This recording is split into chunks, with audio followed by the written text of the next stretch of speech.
You are listening to KC Sports Network, proudly presented by Emprise Bank, your partner in possible.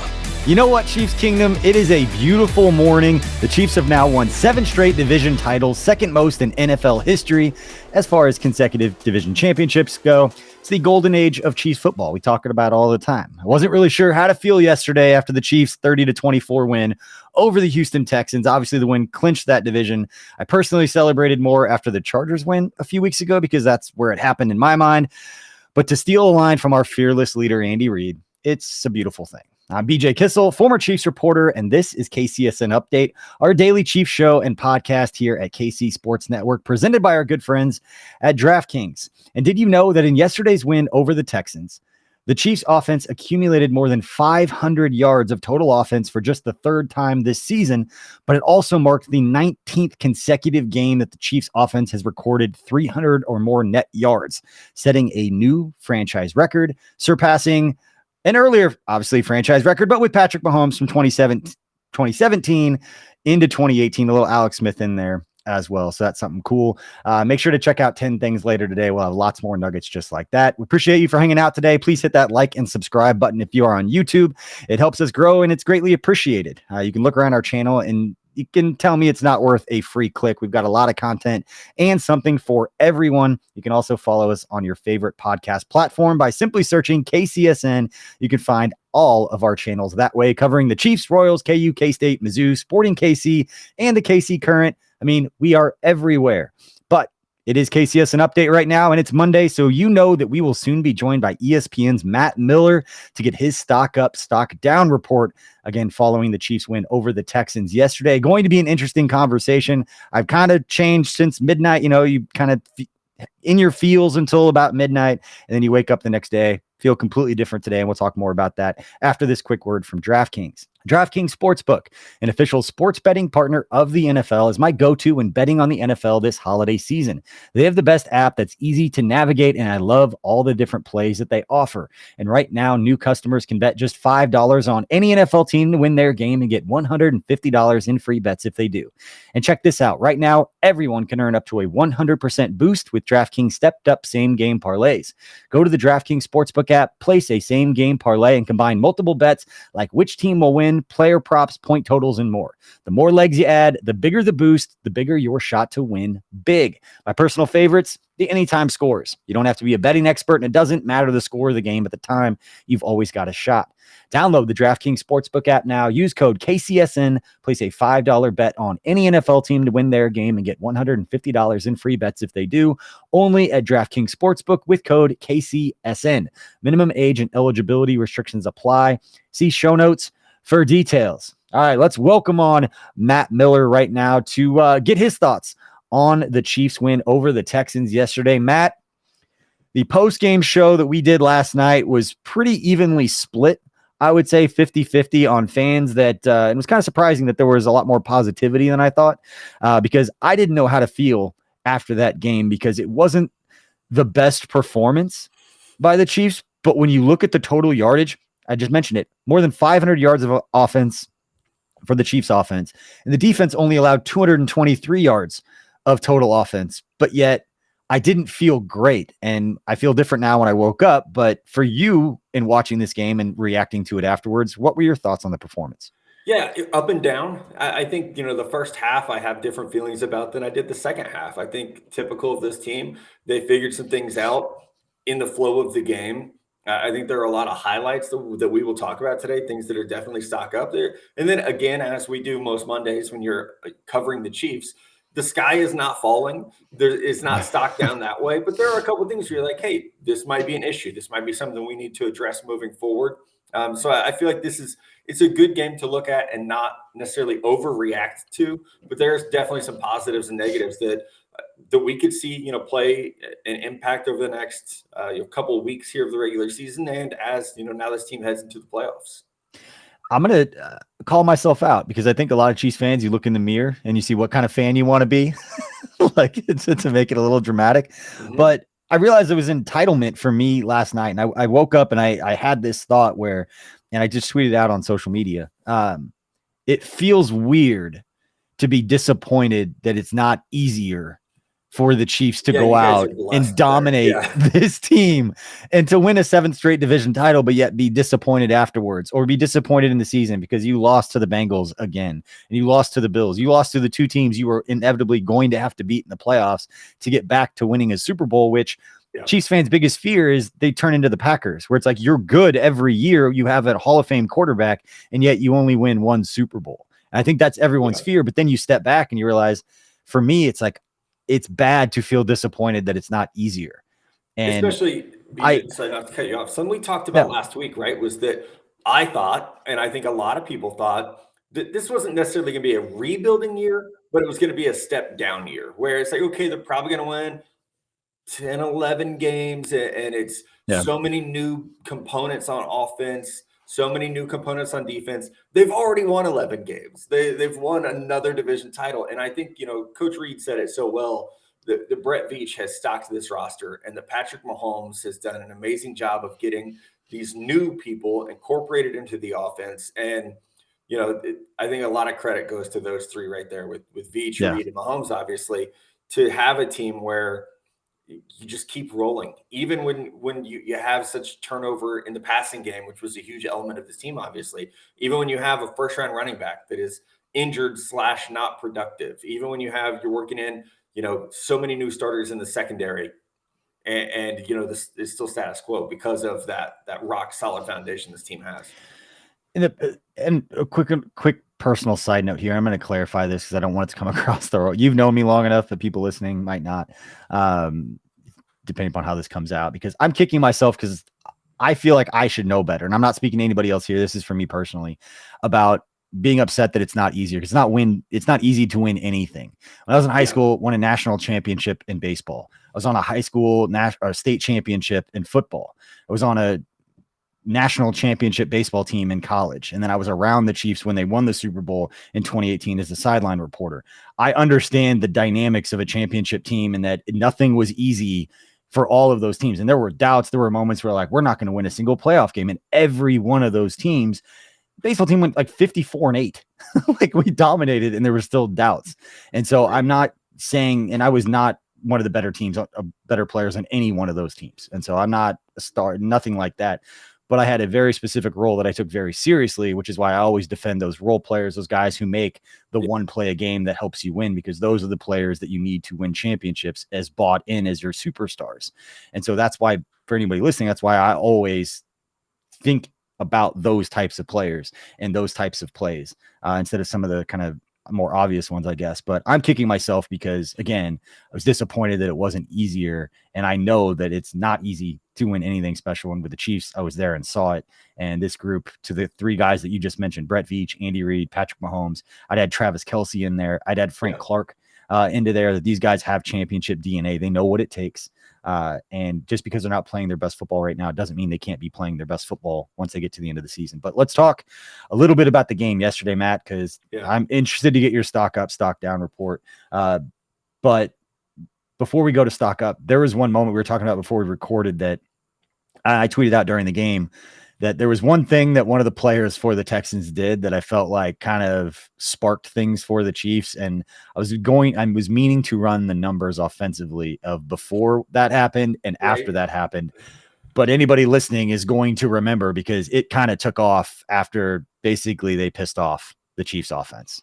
Yeah, what's the great quote from the Japanese emperor after Pearl Harbor, that he was afraid they woke a sleeping giant? That's what Desmond King did on Sunday by dicking around with Travis Kelce after the catch. I can't believe this was a penalty on Travis Kelce, number one. And you guys know, if you listen every Monday or watch every Monday, I'm usually the guy with the refs. It's like, hey, they have a hard job. They get it right most of the time. That was bullshit. I still cannot believe they flagged Kelce for that.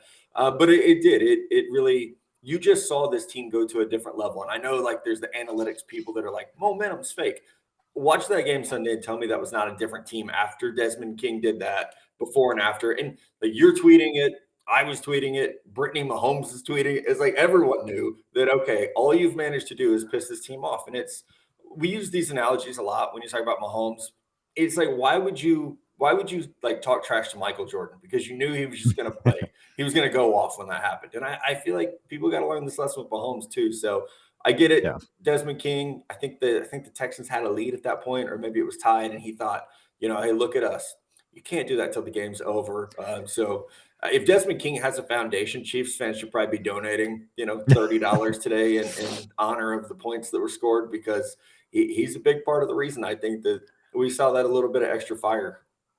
Yeah, and he was one player. I don't know if there's history there. I don't know. I don't remember Right. anything between. He was a Charger, right? Yeah, I don't. There was with Jaleel Adai, and I don't know if that somehow he got involved into any of those kind of conversations or issues that Jaleel Adai had. And that goes back to Alex Smith and some of the cheap shots that Adai was taking at him before. But yeah, I'm still kind of, I'm still kind of caught off guard that you gave a World War II reference. You're a Civil War guy. So if I was going to get a war quote, well-rounded, okay?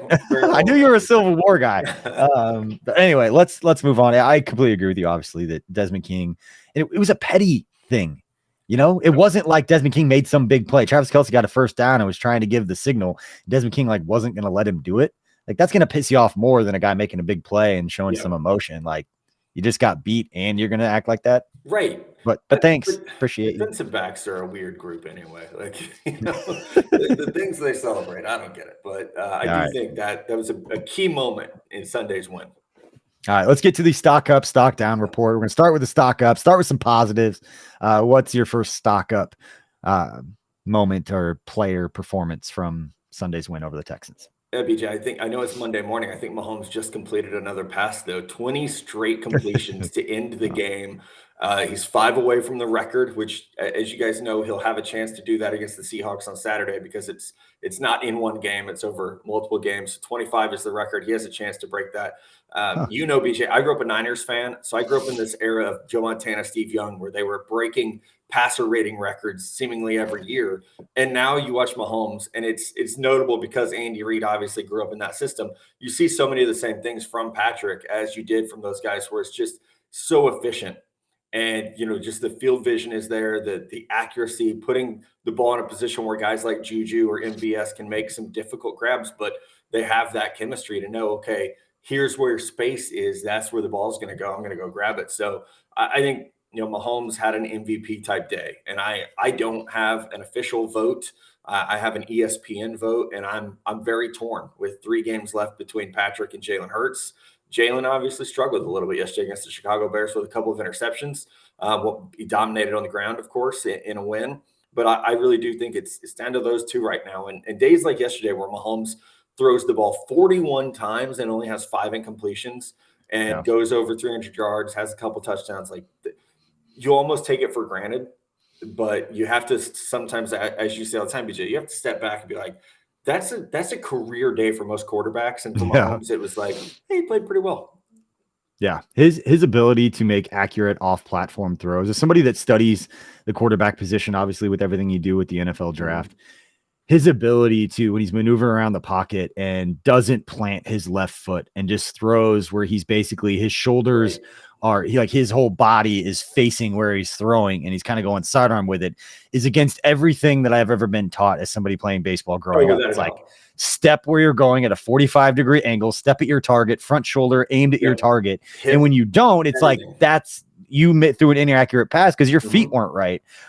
But yet Mahomes does it because he can get the ball out so quickly, and he can get it in ways that defensive backs aren't ready. Defensive linemen don't have the time to bring him down. And I know that stuff that he practices with Bobby Stroop. We talked about Bobby and the work that they've done, because he tweets out all the videos that he works on this stuff. So when he throws an inaccurate pass, oh, well, it's bad form. That's not how you do it. That's how he does it, because he practices this stuff, and he's really, really good at it. And I've said it for the last couple of weeks. I think the MVP, I think Patrick Mahomes deserves the MVP. Obviously, I think he's going to win it. The only thing I think that could really keep it now, because of the way that Jalen Hurts played yesterday, and I'm looking forward to the game as somebody who doesn't really care who wins, the Eagles-Cowboys game on Saturday is going to determine everything.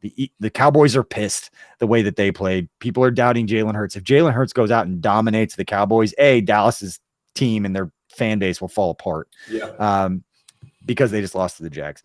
But also, if Jalen Hurts goes out there and dominates, I'm not sure that Patrick Mahomes could overcome that because of the opponents he has down the 3 games. That's the only thing to me, I guess, that could really change things. If Jalen Hurts goes out there and dominates the Cowboys and the national audience, and they win, and they have the best record in the NFL and all that, I don't know Hard to if beat. that would make sense to me. I still think Patrick Mahomes would deserve it, but that would make sense to me. Be like, okay, a good performance against the Seahawks, the Broncos, and the Raiders isn't going to get that thought It's out the of people's national mind. picture, right? Of the Cowboys being the Cowboys, the best record in football. Yeah, definitely a lot of good games to watch. I have one more stock up for you though, and I think this is maybe the most underrated player on the Chiefs. Jerick McKinnon continues to be such a factor, man. And this is a player I've followed his entire career. It reminded me yesterday. There was a couple of years ago, Daniel Jeremiah, who's a good friend of yours and mine. We were tweeting about what the Chiefs offense needs, and I said, and I this was a little bit of an ignorant statement by me. I said they missed that Jamal Charles type speed, and people were like, "Oh, well, let's just go find a guy who can." No, I didn't mean someone who's going to run, a 10-2 in the 100, but the offense really missed that player who could make things happen in the open field from the running back position. And they, not because of me, but they found that in Jerick McKinnon, obviously someone who, no, he's not your number one back. He's not your feature back, but his role is just so important. We saw it yesterday on the ground game, averaging over 5 yards a pop. We saw it yesterday in the passing game. I mean, Jerick McKinnon has 2 touchdowns yesterday that are really the difference in this ball game. So as much as we all love Pacheco, and that is a draft steal on day 3 for Brett Veach. He's the next 3 years. I hope that we see him become the lead back there. It seems like he's really taken that spot. But I think as much of a run as this team can make in the postseason, Jerick McKinnon will be a factor. And I actually think right now he is the most dangerous pass threat on the team, not named Travis Kelce, because he and Mahomes have just figured it out in terms of where he needs to be when Patrick starts to scramble. And then he has that fantastic start-stop ability where you're not catching that dude in space. It's just not going to happen. Yeah. Our good friend, Jeff Schwartz, had mentioned, and you got to shout out the Chiefs offensive line, and taking nothing away from Jerick McKinnon. He had 18 touches, 122 yards, and 2 scores, and another game 2 weeks in a row now that you've absolutely needed him to step up. But Jeff Schwartz had tweeted about it this week that the Chiefs are the best screen team in the NFL, and Jerick McKinnon is the recipient a lot of those. The timing, the spacing is all perfect, and a lot of that you got to credit Patrick Mahomes. You got to credit Jerick McKinnon. But man, to see Creed Humphrey, Trey Smith, Joe Tooney, those guys out in front, it's a lot of it's the Chiefs' interior offensive line. Those guys out in space, just absolutely wrecking dudes and hitting the little guys out in space. That is a much more difficult thing than I think people realize for a guy who's 6'5", 300 pounds, running around in space, hitting these little fast DBs. If you have small children, like under 10, let them go out in your yard and try to like catch them and put a body on them. I have a 9-year-old. I could still beat him in a race, but like catching him in the open field, not as easy as you once thought. So that's probably about the right size ratio. Trey Smith to a defensive back. It ain't easy, I'll tell you that. Or like I have a small dog. Like you chase him, it's probably about the same thing.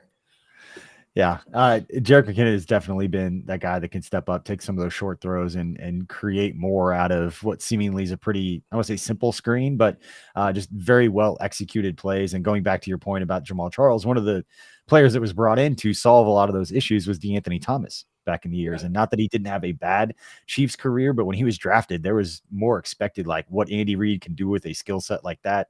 And I had talked about it going into this week, that the Chiefs missed McCole Hardman and Kadarius Toney, not just because of the skill set on the field, but necessarily because of the way that Andy Reid utilizes those skill sets with his jet sweeps, his ghost actions. We talked about it on this show.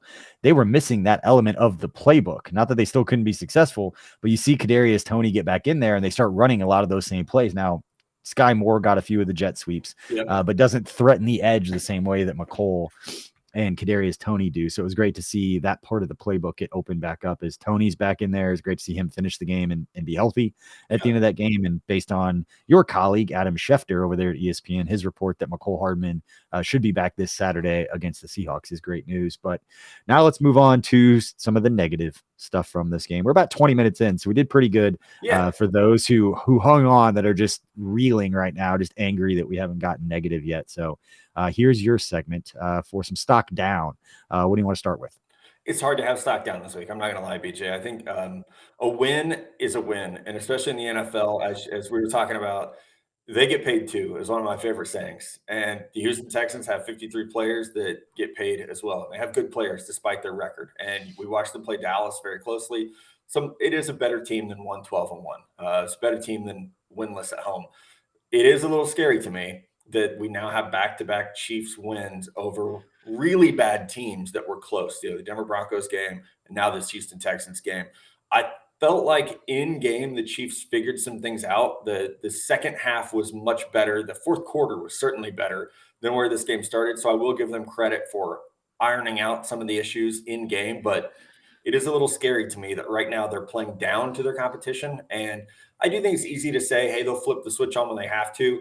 I worry with this stretch of games being kind of sleepy. Like the Seahawks game Saturday is a good one, but then you still have, is it Broncos Raiders to close the season out? You're going to get up for those because they're rivals, but right. I would not like to see this team headed into the playoffs playing down to their competition. That's something that we've talked about with Andy Reid. And I think the biggest frustrations that Chiefs fans have had over the years, it seems like in the big games, they always get up. I think there was a stat that Patrick Mahomes hadn't lost a game by more than one possession until the Super Bowl against the Bucs. I mean, they're always in the games. Even when they're not playing well, we're all annoyed because we know they can play better. But that's kind of the history of being a Chiefs fan. I mean, if you lived in the 90s and the 2000s, some of those playoff games are absolutely gut-wrenching.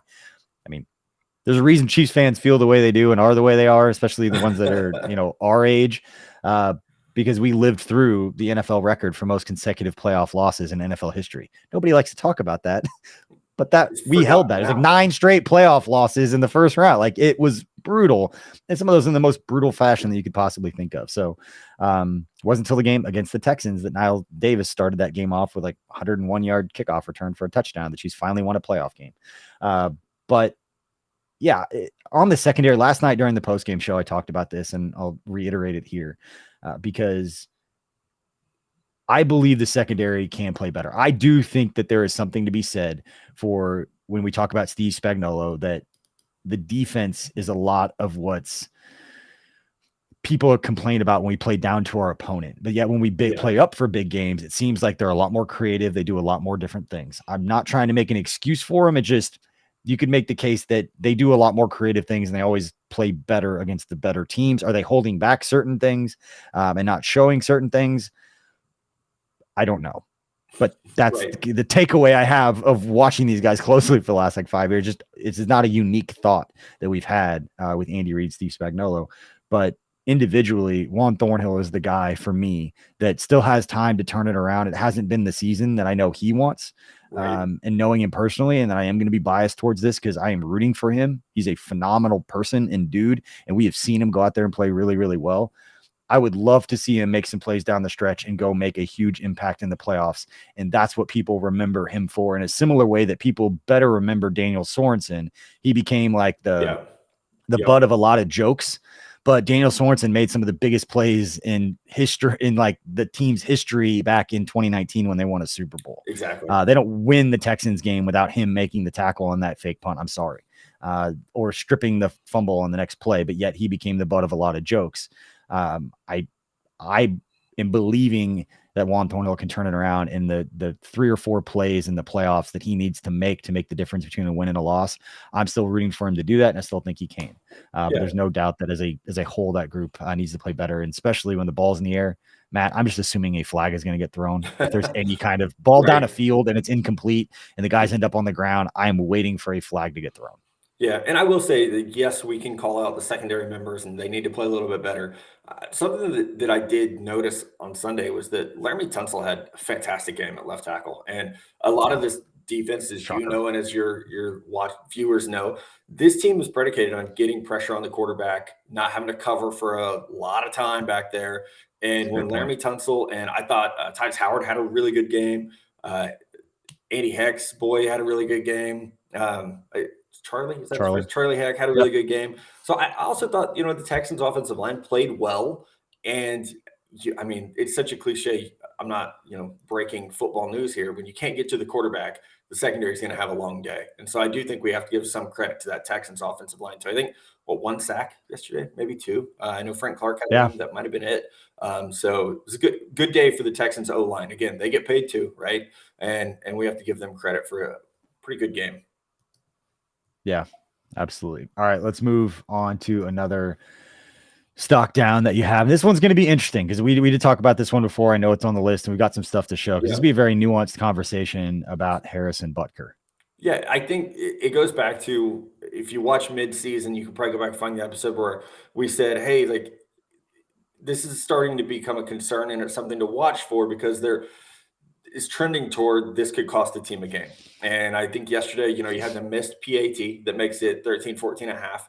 And then you have the missed potential game-winning field goal. And it's not so much that Harrison Butker's still a good kicker, but he's having problems. And he's become not unreliable, but almost untrustworthy, where it used to be automatic, BJ. Like 2018, 2019, like he'd trot out there and you're like, all right, cool, I'm going to grab a beer. Like, is this an example of like entitlement for Chiefs fan? Like, are we just now having like a normal average NFL kicker who happens to miss and we're so used to him just drilling everything? Because like, to me, Justin Tucker is the only one that's really like automatic. And I watch a lot of football. It's just a lot of football. And maybe it's because of, all my whole family being Chiefs fans or because I do the show with you. But to me, Butker's issues, I mean, they're the only good team that's having the kicking issues they're having. Let's just say that. Like Evan McPherson's doing just fine in Cincinnati. Robbie Gould's doing just fine in San Francisco. So I think when you look at the teams that are at the top of the order this year, okay, these teams can make a run. The Chiefs are the ones that have a notable kicking problem right now. The Chiefs have the third worst field goal made percentage in the NFL at 75.9%. The only teams worse are the Denver Broncos and the Cleveland Browns. And that is on field goals. And then on extra points, the fourth worst at 88.9. They've missed 5 extra points this year. And I don't think Butker was all of those with him being injured early in the year. That factors in too. But yes, like it has been bad for, again, to your point, a good team doesn't have these issues. And it's not something that you want to worry about going into a playoff game of, hey, we just tied the game with 30 seconds to go and we need the extra point to tie it. And we're all going to be terrified. So do you go because in that moment, like you have Patrick Mahomes, who's automatic, and you have Harrison Butker, who has not been. But I won't be surprised if we do see a decision made like that at some point in the postseason of maybe we go for 2 because it's a little more reliable. And one of the interesting things I saw yesterday, I don't know how many people listening to this, it's going to make the rounds. It's going to get aggregated by all the blogs. You're going to see it on Chiefs Wire. You're going to see it on Arrowhead Pride. You're going to see it on Arrowhead Addict and all those different places. Dustin Colquitt's comments on social media. Dustin Colquitt, obviously one of the best, if not the best punter in Chiefs history, still around Kansas City, still involved. I thought it was really interesting. And I love when players do this because I don't think he's necessarily calling him out specifically, but he's adding context that fans do not have for guys like yourself, for me that are, Butker. And guys like Nate Taylor have told us on Tuesdays that ankle issue was going to linger. Now, this was a month ago when Dave Tobe, he was quoting conversation that he had in the locker room and talking with Dave Tobe, that it wasn't something that was going to 100% heal before the end of the season. But Dustin Colquitt added some more context in which he was responding basically to some fans. And another former Chiefs player, Mark Boerichter, had put out on social media that, basically Harrison Butker, this is an issue. And I'm going to bring up the tweet here. And here's what Dustin Colquitt had to say about Tommy Townsend, not necessarily about Harrison Butker, and talking about the field goal unit as a whole. Said he's an exceptional punter, obviously talking about Townsend. If you look back at the holds on the extra point, the laces are facing the sideline, and on the missed 50-yarder, he pulled the ball to him at the last second and forced the ball to go to the right. He's been missing the spot all year. And then he brought up a picture that you can clearly see on social media. If you're watching on YouTube, you can see it. If not, go check it out on social media. It's going to be everywhere. But you can clearly see that on the made one on the left side, laces pointed forward, and then on the missed one, laces pointed at like a 45-degree angle off to the side. Obviously something Dustin Colquitt did for a very long time, and the Chiefs did seemingly not have any issues when he was here. And Dustin had responded to a couple of different people about Butker not necessarily being the problem, not that he might have missed it anyway, but the holds being an issue. I'm sure it's something that Dave Tobe is going to be asked about on Thursday when he speaks with the media, and that's when the coordinators generally speak. And I'm sure Tommy Townsend's going to be asked to speak to the media now that this is getting out there. But it's just an interesting storyline and narrative to add on to this conversation about Harrison Butker. Maybe it's not all on Butker. It's just on those three, that battery of James Winchester, Harrison Butker, and Tommy Townsend getting things right to where we don't have to worry about this in games that really start to matter when we get to the playoffs. Yeah, and I would want to know, I would want to go back to 2019 when this started. I feel like this kind of started maybe 2019, 2020, those 2 seasons, to look at some of the missed extra points there. I think in 2020, I didn't have time to pull up his stats, but I remember looking this up previously. He missed 6 extra points in 2020. And you could say, well, they scored a ton of touchdowns that year. Absolutely. But 6 missed extra points is bad. Unless you scored 100 touchdowns, even then, I think 6 is too many to miss. So I think it would be worth investigating. I don't recall, was Tommy Townsend was he the holder in 2020?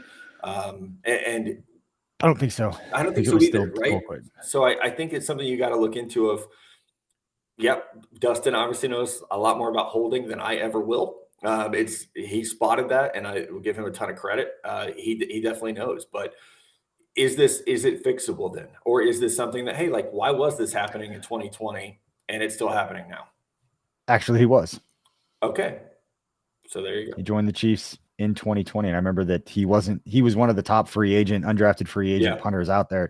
And he wasn't going to sign with the Chiefs as long as Dustin Colquitt was on the roster. And then Dustin Colquitt got let go. So they could bring in Tommy Townsend. Pissed that he got cut for this kid. And he's like, it's his fault. I don't know. I'm just joking. But I think Dustin's that kind of guy. I think most people are can't see you yourself. We know Dustin. We know what he's about. And is there players just being honest? Other players make mistakes, and it's not a problem for him to be called out as long as it's kept respectful, which he did. Right. Doesn't mean that everybody else is going to do that as this is discussed. As you and I both know, because sometimes it's important to know. And he's defending Butker as much as he's going after Tommy Townsend, and that Butker is taking a lot of crap when in credit to Butker, because if this has been an issue for a while, this has never been discussed. Exactly. And so the fact that Butker never brought this up, James Winchester never brought this up, is pretty good. And maybe it got too loud and too negative on Butker that Colquitt is like, you know what? I'm going to put this out there because it's true. Also, it's the first time Dustin has tweeted since September. So there might be something to that, of okay, I finally had enough. It's time to talk about this. Yeah, that he still talks with Winchester and all of those guys. He's plugged in. He's got a great relationship. I'm guessing. Haven't heard anything any differently. But it'll be interesting to follow this kind of storyline throughout the week, because I'm sure it's going to be picked up. But getting ready for a Seahawks team, the Broncos, the Raiders. Not a lot of exciting things to talk about, and I know the Chiefs have got some great beat writers up there that aren't going to miss this one. Yeah. All right, Matt, before we let you go, what are you working on at ESPN? What's going down with the NFL draft stuff coming to Kansas City this year? It's going to be fun. You don't have to go that far. Fly to the draft. It's going to be great. I think my family will probably actually come with me for a lot of it. So actually, I'm doing a lot of standalone pieces right now, BJ. I just topped off my top 25 players for the college football playoff. So that's kind of a deep dive. If you haven't had time to pay attention to college football this year, we have that. Myself and Jordan Reed are doing a primer on the draft, the names you really need to know, 10 to 15 names of probably guys that are not going to be in the Chiefs range of draft picks, because we're expecting this team to be picking at 31 overall, and that means they won the Super Bowl. The Dolphins don't have a pick. So, but there's a lot going on. All right. We're going to date this. So it was December 19th. Give me the best edge rusher. Is Frank Clark, last year of his contract, and receiver, just based on not a lot of guys under contract for the Chiefs beyond this year after they give Juju basically whatever he wants. Just give Juju his contract. Options realistic. Give me slightly optimistic. Yeah. If we got to start rumors here in December to help some of these guys draft, fall in the draft, we need to do it. I'm not above that. Yeah. Joking. If I could give us two names for the Chiefs, one edge rusher, one receiver. Yeah, defensive end, I would pick Tyree Wilson from Texas Tech. I know Patrick and I have texted about him. We're both big fans. Realistically, he won't be there in the late 20s, early 30s, but we can hope. What about Felix? We can hope. King Felix. You could get him a little bit later. Hell of a player. Okay. You get him a little bit later. A wide receiver, I want Jalen Hyatt from Tennessee for you guys. 4.2 speed, great downfield weapon. Won the Biletnikoff Award. He was the dude for Tennessee. So go watch them when Hendon Hooker was healthy. They were making beautiful music together. So Jalen Hyatt is, perfect for the Chiefs. I love to see it. I've heard some people talking about Quentin down there at TCU. Got a good look at him in the Big 12 championship. It just he's a bigger body. Like he's obviously physical freak. But kind of similar to what they have. Like you need to build, like we talk about, building that basketball team. They need that smaller speed guy. We'll see what happens with McCole Hardman. He's in a contract year. Right. But yeah, get that speed downfield dude. If you're keeping Juju, let him go to work. If you're keeping who is a free agent, so better keep Juju.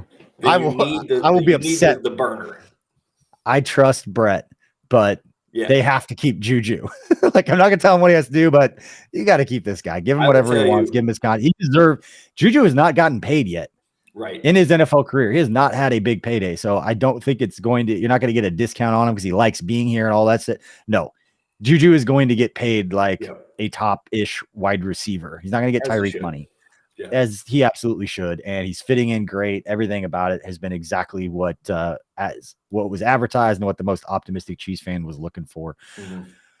All right, Chiefs Kingdom, that's all we got for this episode of KCSN Update. Make sure you check out 10 things that'll have for you later this afternoon. Hit that follow button on all your favorite podcast platforms, or like and subscribe on YouTube. And don't forget the KC Laboratory. Those guys will be going live tonight, Monday night at 8 p.m. Central, and we'll have all the rest of our shows covering the Kansas City Chiefs, recapping their win over the Texans and getting you ready for the game on Saturday against the Seattle Seahawks. We appreciate you for stopping by and spending part of your day with us, and we'll see you all later.